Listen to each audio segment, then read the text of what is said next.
Welcome everyone to our first workshop of the day. I'm Tara Cadet. My pronouns are she, her. I'm 5'2", brunette, Caucasian, red shirt, and jeans and sneakers.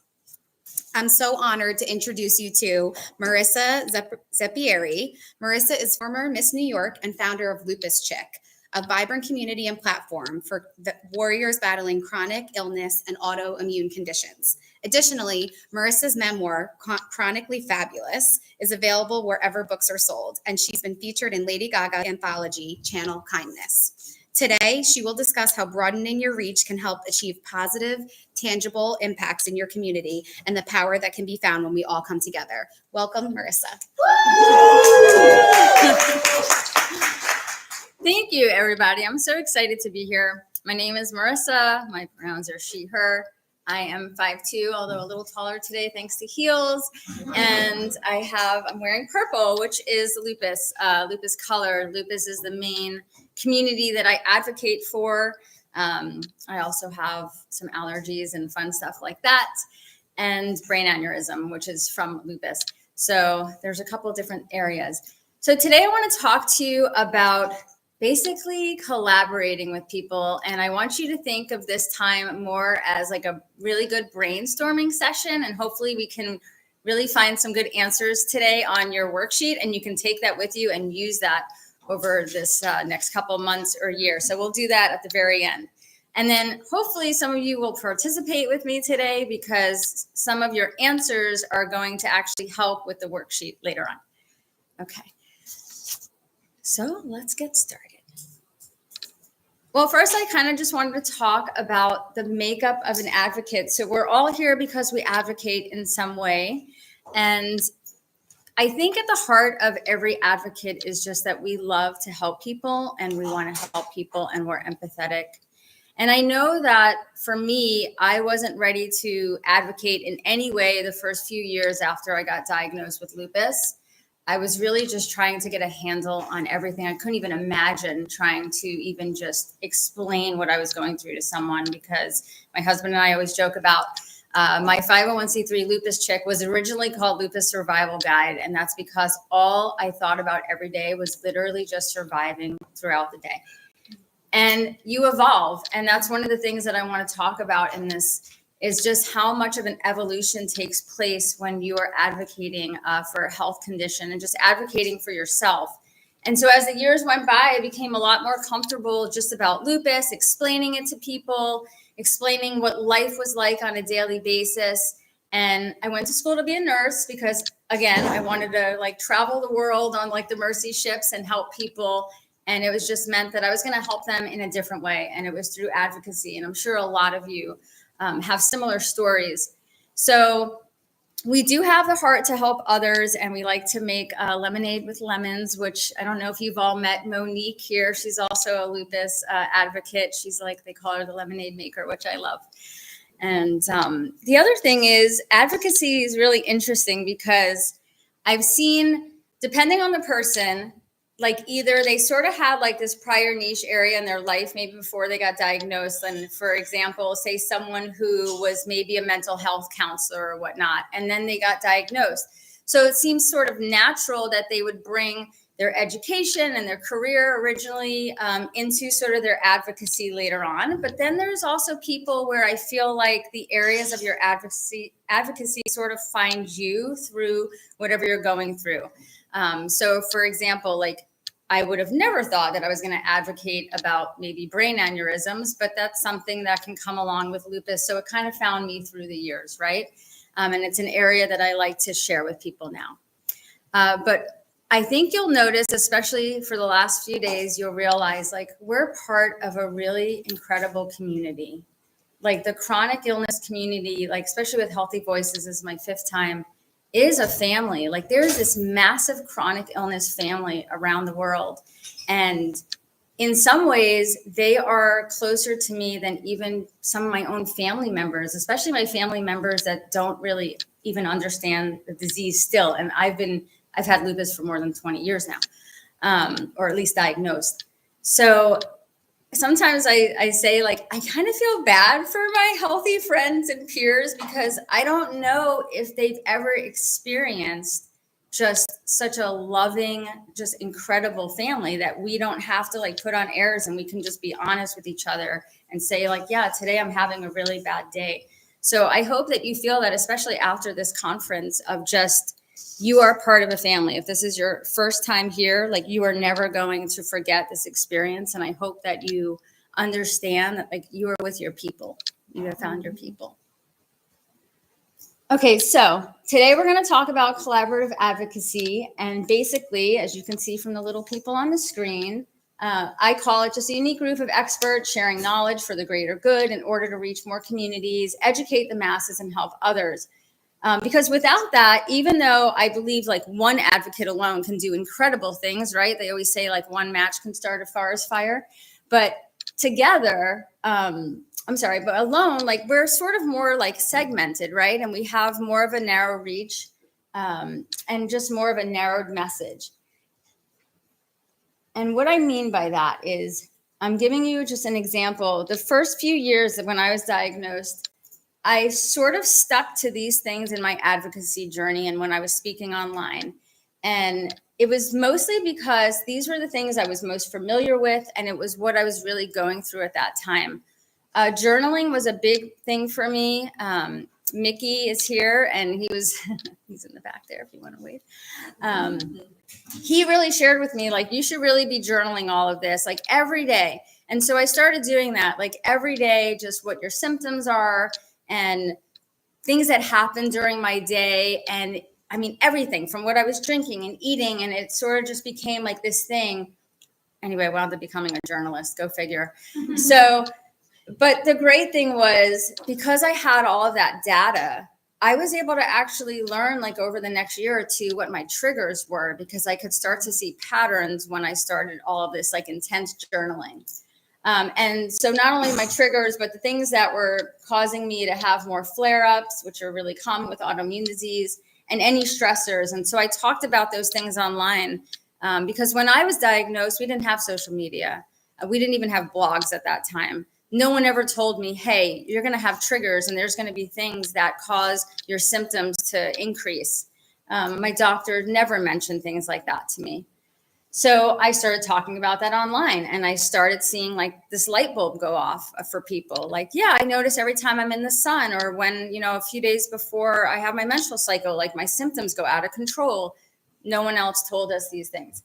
And also just holistic approaches were really important to me. When I was first diagnosed, there was a couple of years there, I was really like, I practically lived in the hospital. I was in and out of a wheelchair. And so I worked with a lot of like functional medicine doctors and whatnot to try to go alongside also like my medicine. Now, if you ask me today, even though I still talk about these things that I really am passionate about. And again, this is where you'll see your evolution in advocacy. I love talking about the trauma relation with autoimmune disease. Caroline and I were just talking about this, and just how trauma is so directly related, especially upon diagnosis, if there's like a certain event that has happened. Food and diet, I'm really passionate about, and also memoir. I think that everyone has at least one book inside of them. So that's another area. If you ever want to talk about books, come and find me.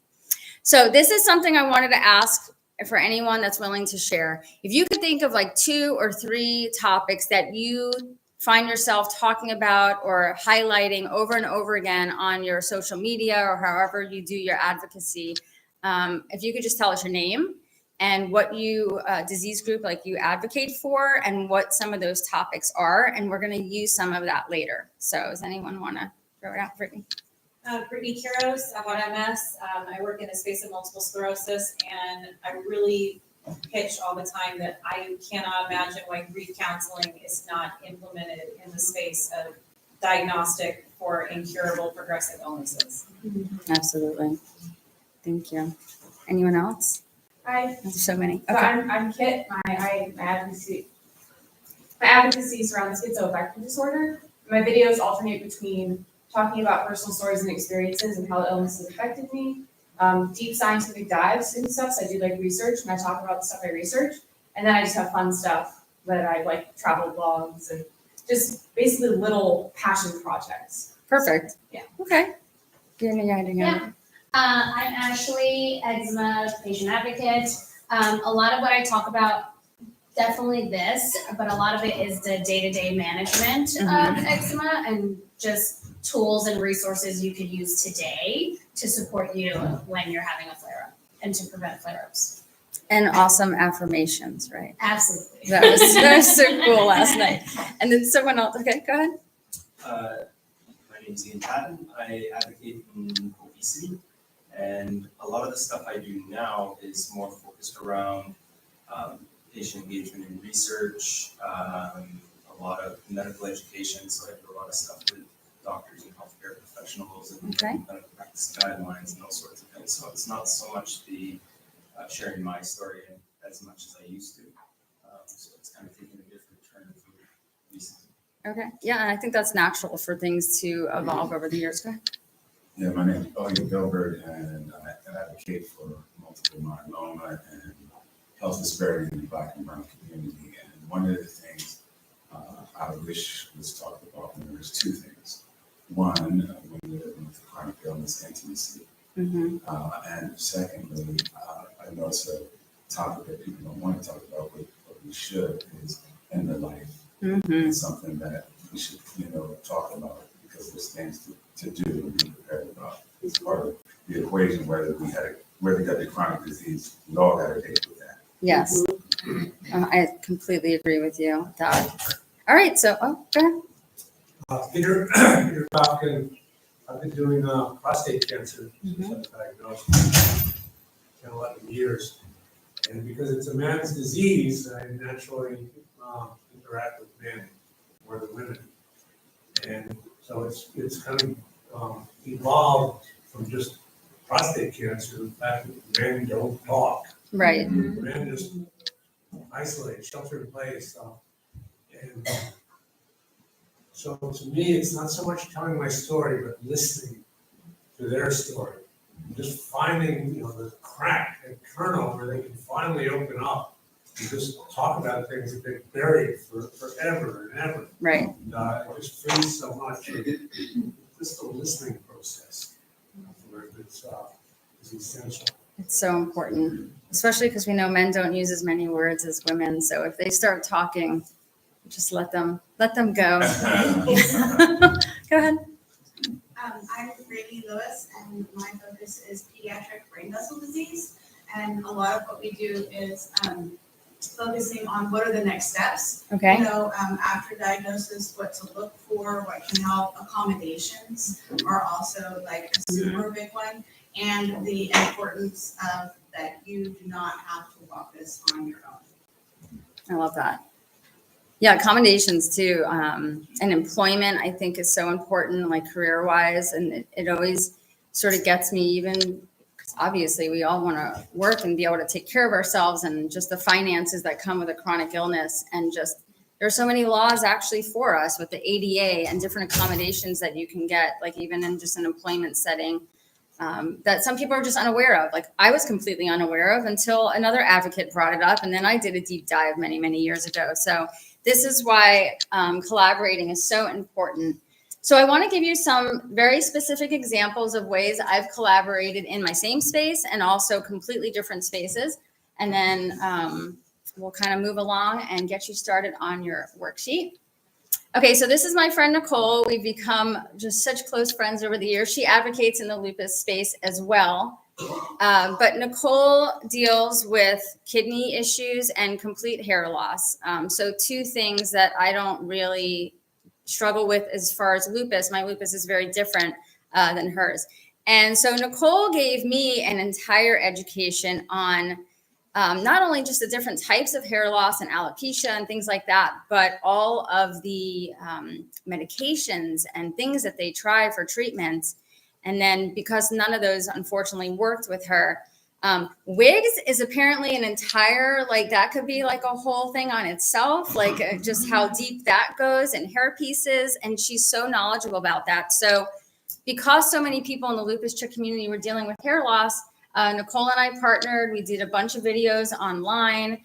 We posted those on YouTube and Instagram and Facebook. And again, like trying to put them in different areas because you're going to reach different people. And this was something that I could not share this type of information and the level that she had of knowledge with my community, but they needed it. So I had to bring in someone else. What was also really cool is like I've partnered with some wig companies and was able to give away like a lot of wigs to women that just couldn't afford it and maybe were on disability, didn't have the extra money. Wigs can be really expensive.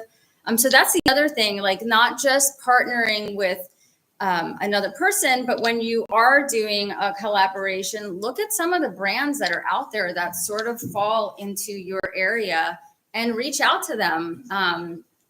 You know, this is my backstory. This is the person I'm collaborating with. Like, these are our communities. This is our reach. We would love to do something with you. And you'd be surprised. Most brands would, you know, will jump on that. Ayana, I don't know if does anyone in the room know her? She's hilarious. She's a comedian. She's my New York City sister, but she's so funny.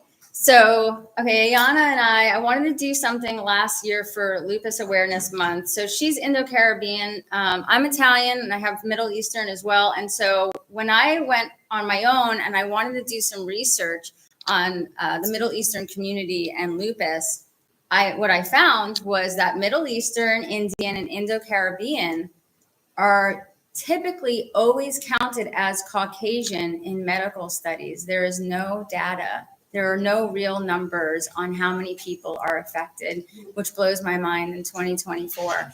So I wanted to do a campaign about the fact that they usually have a higher incidence than Caucasian, but they are lumped into that category. So we did some graphics, some static posts. We also wound up doing press releases. Like, being in media, I think, you know, traditional media has its place, and there's still reasons why you should add that sort of to your advocacy. But obviously social media has, I feel like, blown traditional media out of the water. But we did put out a press release. I reached out to some news organizations to try to get them to jump on maybe some quotes for Lupus Awareness Month. So those are things to think about, like during whatever your month is. And we also did a blog post. And the reason that I went back to like old school blog posts was really for the SEO, so that when people are trying to Google, you know, Indo-Caribbean or Indian or Middle Eastern and trying to get some lupus information, that they would find out why they're unable to really get some real numbers. So that was a neat campaign. Erica, my buddy Erica, she's one of my faves. So Erica has, we have such different lupus. Erica and I lived together for a while, and it was really interesting to just see how different two lupus patients can be. So Erica got really sick suddenly and was told she had 2 months to live if she didn't have a kidney transplant. She had no idea before that. She was a trained classical dancer in Mexico, TV host, and her best friend wound up giving her a kidney. And with that, she went on to the Transplant Olympics. She's won gold. I think she's won silver. She's been there a few times.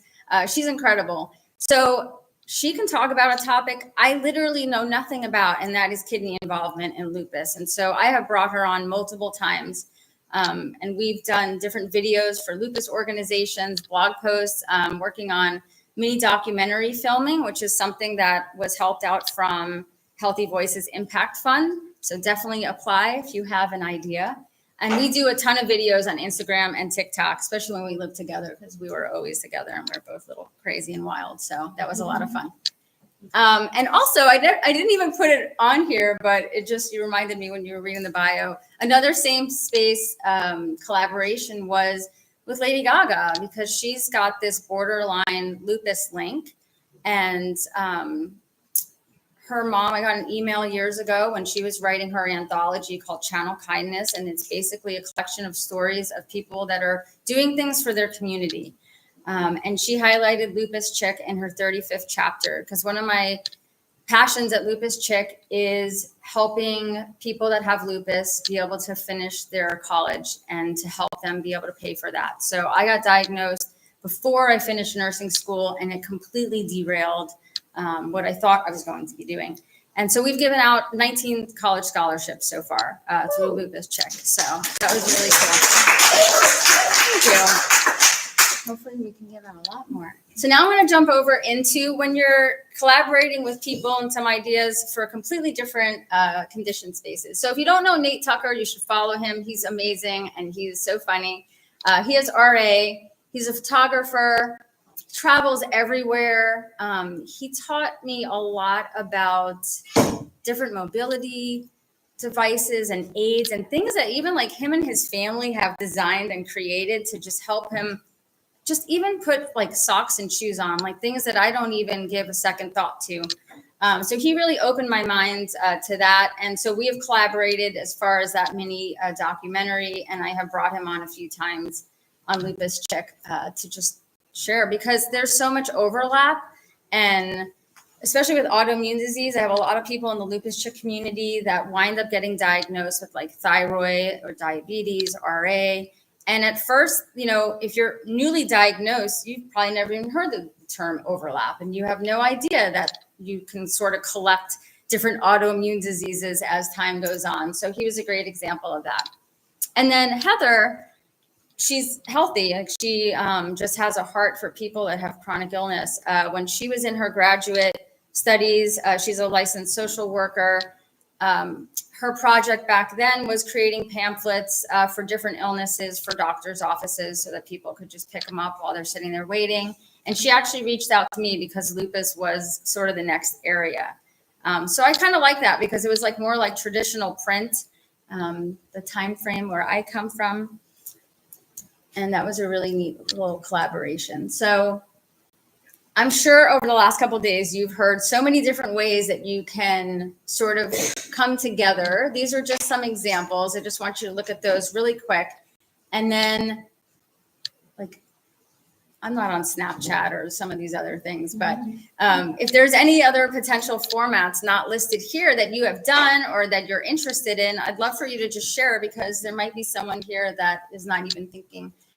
And the reason I put a lot of these down is like, not everyone wants to get in front of a camera. Some people prefer to write and they like to sort of be behind the camera, and that's fine. You know, we're all different. And not everything that you're going to talk about necessarily people want it publicized or live. So I don't know if you know Emmett, like he's in the lupus community as well. Like he does some private like Zooms with men, because men typically are more private in some of the things that they're talking about. So those, maybe you have a conversation or a topic that's more private. So do a private Zoom and start posting it and getting people to know that it's going to be coming up and to sign up, but that it's more private and they can share in a place that's safe. Anything here that I missed? Estella? You know, one of the things that for us, you know, when we're working together, like we do all of these, but I think going back to the community and doing in-person community events and connecting them to other people and like policy and just getting all the stakeholders together, whether it's bio, whether it's pharma and community and policy. So we do a lot of that, and it's amazing because a lot of solutions can come up that you never thought would be something that can be done, that can help not just your condition or your community, but like everywhere and be. Absolutely. Thank you. Brittany? So the year that I was diagnosed, I told my husband I wanted to treat those diagnosis anniversaries or the birthdays as milestones. So every birthday of my diagnosis, I say, you know what, we're gonna go out, we're gonna celebrate my MS. But what I did was I ended up finding other MSers in the area, and I'm like, why aren't you celebrating? Like it's a milestone of dealing with another year of crap. We made it through it. So while some people can view support groups as like very daunting and intimidating, these celebratory gatherings of like, hey, it's your birthday, okay, we're gonna have dinner and drinks and celebrate. It turns into a support group. That's awesome. Like involuntarily, where people are like, oh, okay, I am gonna start opening up and I'm gonna share, but it's less intimidating, less daunting. And it's a great way to really like mark that milestone of like, hey, I survived another year of this stuff. I love that idea. I kind of go out all out for my birthday because and it lasts I tried to do the whole month of January because I'm like, every doctor told me like I would never get here. So like, I just want to celebrate the heck out of it. Right. But I love that. And I think, some people have had unfortunately negative experiences with typical traditional support groups. So I like people coming together and actually being able to celebrate it in a great way. And it's more positive. Any other ideas? I just reinforce that, after COVID and everything, we love getting together. Yeah. That's why we're here. Yeah. People love personal contact and having barbecues. It takes a little more effort to pull something like that off and put yourself out there and organize it, invite people and all invite their friends and whatever. But people really love that personal connection to get, off the video screen. Yes. Be with others. Yeah, I agree. I mean, if you can meet up with an advocate in your area, it doesn't necessarily have to be in your same space. Like I do. I feel like we feed off each other. And like I was telling Caroline, when I leave here, I feel like I have just garnered up enough motivation for the next year of like all these things I want to do, right? Because there's so much energy that just comes out of talking with someone else and hearing their story and seeing the things that they're doing. And maybe it's in an area that you've always like thought about, but maybe you were too scared to sort of put your toe in the water and you're like, well, they're doing it. And, like they'll hold my hand, they'll help me. Like we help one another. So I love the fact that now we can finally like be back together. Were you going to say something? I do. In the Maloma community, we have a phrase that we tend to meet people where they are. Mm-hmm. And with that, the men, as everybody knows, men feels that support is a sign of weakness. Mm. So we have set up a select group, that we text and we Zoom and we make sure that they have that own safe space that they need so that they can be able to voice themselves about what they're going through. And they have people that's been through it to give them more information and advice about what to do and how we did it. And we celebrate through stem cell transplants. So we consider that as That's our cool. birthday. When we have a bone marrow transplant, that's our rebirthday. And we tend to celebrate that milestone. And if you didn't have one, then they celebrate their cancer anniversary. Okay. I love that. Yeah. So like small groups, I mean, small groups have been through like the history of time and just what it can bring to the people that are involved. So before we start talking about the worksheet, I want to talk a little bit about evolution. So in addition to collaborative advocacy, there might be more intimate, challenging, and timely topics you want to discuss in more detail in your own advocacy, perhaps topics that you haven't touched too much on in the past. I do think it's natural and authentic for our conversation pieces and areas that we touch to change as we evolve and become more comfortable with our own health. And I feel like sometimes as advocates, we sort of need not permission, but we don't need the permission, but it's okay to change. Like my advocacy from 20 years ago is so wildly different than it is today. And sometimes I feel like the chronic illness, depending on the community, there's this really strange competitiveness, which is very odd. I don't quite understand it. I'm not a competitive person. I feel like we are all in this together. We are all working towards the same goal. And maybe sometimes you feel like, well, I really shouldn't step into that area because this person is doing it. But you're going to do it in your own way. Like, obviously, you never want to copy or do something like that. But it's okay to evolve and it's okay to stretch yourself and bring in new topics. If you had told me about some of the topics that I love 20 years ago, I'd be like, well, I don't even know what you're talking about. I would never feel comfortable talking about that. And today I am so comfortable talking about those things. So it's okay to stretch yourself. Maybe mental health, finances, career, and employment, I feel like are topics that really need to be discussed more in the chronic illness community because let's face it, when you have no idea day to day what you're going to feel like, the thought of trying to hold down a full-time job can seem so scary. Like you don't want to let an employer down. You put so much pressure on yourself. I know just for lupus, the average financial cost is about $50,000 a year per patient. So it's that's an annual salary basically. So every penny that you're making is going to take care of yourself. It's such a heavy topic, and yet we all need to worry about it because we have to somehow financially support ourselves.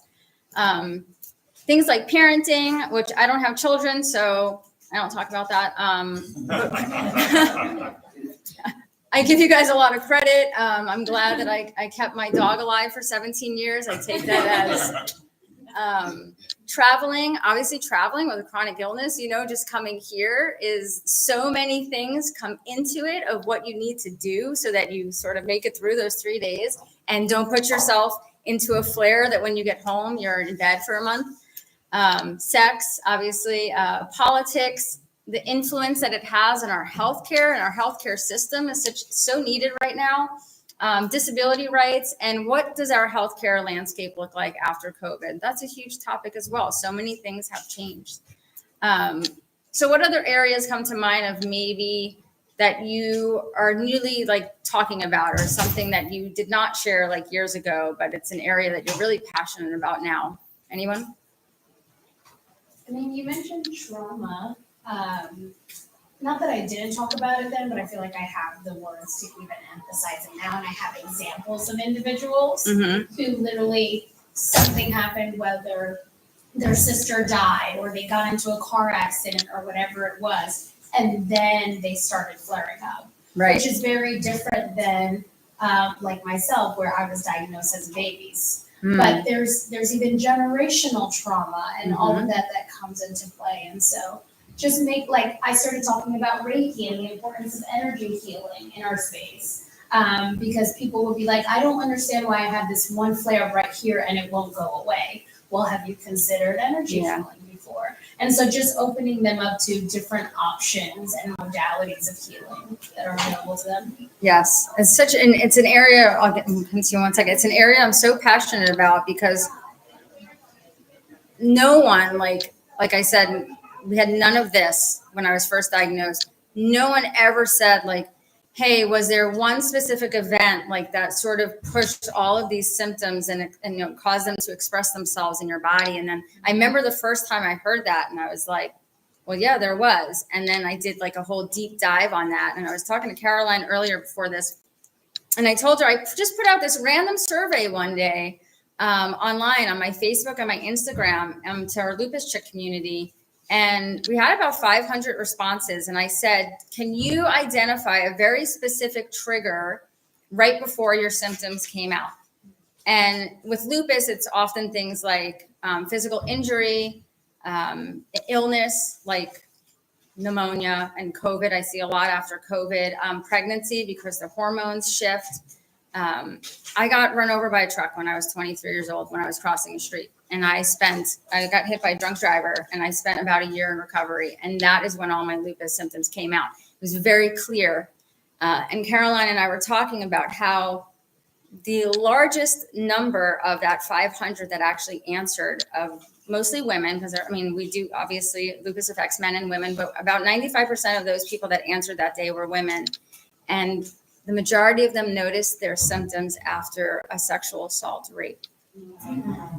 So I think it's really important that that part is also looked at and worked through and, healed in some way, along with also our just regular physical symptoms and medication. We have to add that part to our healing process as well. So I'm very, very passionate about that. What were you going to say? So one, I'm going to make a comment that was powerful, what you just said about that. And I happened to attend a conference that was supposed to have some men there, but as the other one said, we got some issues. And it was all women. And I really feel like men do need to attend women, because Eve didn't do you guys any justice whatsoever. And I just heard so many profound things. Get it now. Sorry, it took me a second. There's so many different issues and things of that nature. And one of the things that stood out is that statistically, men are horrible caregivers for percentages, a lot of divorce that happens during that time frame, so forth and so on. So that was one of the comments. one of the things for us advocacy in this space that I've learned is there needs to be more information about how to navigate talking to your children. I had young children when I was diagnosed, and there's a gap. And so each one of them needed a different type of conversation. And it was very challenging. And it's not something, or maybe it's just me, I don't know out there, but it just seems like there's, I'm trying to partner and focus with someone that helps them the ability to how to talk and tell your children what your situation is. Yeah. So, I mean, that could be a great place for you to collaborate, with someone. Yeah, that's what I'm doing. Yeah. I've seen like in the lupus community, some smaller like books, and books are dependent on like age groups and sort of reading it with them and explaining it in a way that they can understand at that point. But I think there's a lot of ways that you could definitely collaborate, and it is so needed. Anyone else? Okay. I'll just add, I think patient rights, a lot of people don't know that there are patient rights. We have the rights to get our medical records, to request all of that. And then also, just navigating healthcare, healthcare literacy, I think that's another thing we need to talk about. And I agree with you. Our children, when my sister was diagnosed, we had to figure out a way to include them in the support group, and our mothers and our siblings, because it impacts everyone so differently. So it impacts the spouse, the loved ones, the family members, the friends, it impacts the community. So we have to start talking about all of that. Yes. I agree with that. You have to feel comfortable with your own issues so that you can start those conversations. Right. Recently, I was driving my grandchildren who were young teenagers to school one morning. And I started the conversation, what are you doing after school? Where are you going? And I said something, and I said, well, I've got an appointment with my therapist. And my granddaughter opened it, you have a therapist? And then it opened up a whole conversation about it. There's nothing embarrassing about that. Yeah. Having a therapist for me is important, and you'll find it too, to have somebody else to talk to. I love that. Therapy is awesome. Therapy is awesome. Therapy is awesome. So real quick, just because I know that we're closing, you have a 2-sided worksheet here. Take it with you. You can start filling some out now if you want. But basically, I'm sure you have met, and you already know some people that you love in your space. You've probably met some new ones. Just put some names down of in your own same disease group. And then we have some bubbles for other disease groups that are completely separate. And then think about some of the topics that they